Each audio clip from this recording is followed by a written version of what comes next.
Hello YouTube, this is Jay again, and today we're going to learn about analog outputs. So far we've learned about digital outputs like driving LEDs and digital inputs like being able to read buttons and doing something with that information. The best way to understand the difference between analog and digital is by making yourself a little diagram. What I did here is I plotted what a digital pin can do versus what an analog pin can do, and to show you the difference. So a digital pin can only be high or low, and in this plot 0 means low and 1 means high.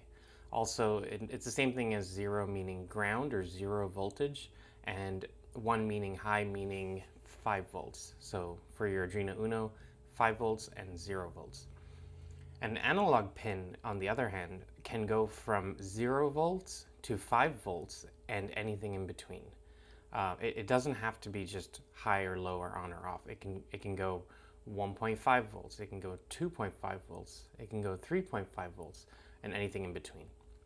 Unfortunately, Arduino Uno cannot do analog outputs like this.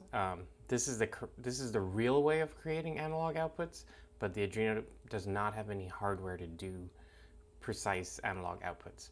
Instead, what you can do is something called PWM.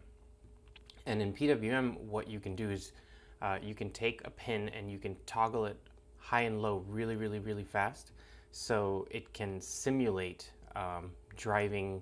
Say we're going to drive an LED in this example, we can drive an LED on for a certain amount of time and then off for a longer period of time, and then on again for that short period of time, off again. And what that'll give you is an illusion of analog, which means because the light spends less time being on and more time being off, it'll appear to be dimmer than if we flipped it. So if we had more time being on and less time being off in a cycle. So this is the cycle. And here we have 1, 2, 3, 4, 5 cycles. Okay, so let's give this a shot. Here's the original code, and I removed some of the stuff. So we just have the LED. We don't need to change the circuit. And one more important thing to note is that we are connected to D10, and D10 has this little star. And only the pins with the star are allowed or can have PWM output. So if you are connected to pin 8 or 13, you're not going to be able to create a PWM. And that's because internally the Arduino chip or the Atmel chip can only produce on these 3 pins because there's timers on these 3 pins. So we'll talk more about that later. So come here, and we still have that output.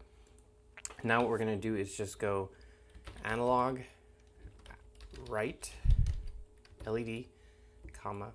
Let's do, and the values here you can do is between 0 and 255. So 0 being off all the time and 255 being on all the time.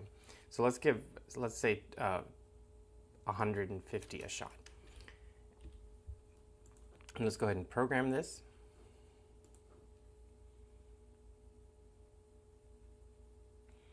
And you can see the LED just looks kind of on. It's very hard to tell, but let's do a really dim LED. Let's do 10.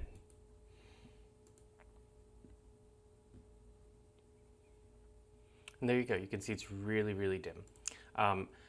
Instead of writing a full code, one of the good things to do with the Arduino is they have so many examples. You can just go in and take a look at some of these examples. And right now we'll go ahead and open Fade. And Fade basically fades an LED. And so it'll fade an LED connected on pin 9. So we'll change that to our LED, pin 10. It'll start with 0 and it'll increment in 5s. Again, we're going to declare it an output, and we're going to write the pin to pin 10, the brightness, which is 0 right now, and then we're going to increment brightness with the fade amount. And if the fade amount reaches 255, which is the highest it can be, then it'll start going down. And then we'll delay, and we'll keep the cycle. So basically we should fade up and then fade down. So let's go ahead and give this a shot.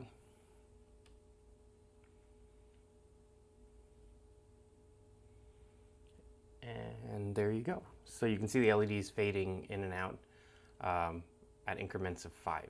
And so it's simulating an analog output. So it gives you a little more control over instead of just being on and off. You can control things. These PWM works with motors, LEDs, and all kinds of other electronics. Thank you for watching. See you next time.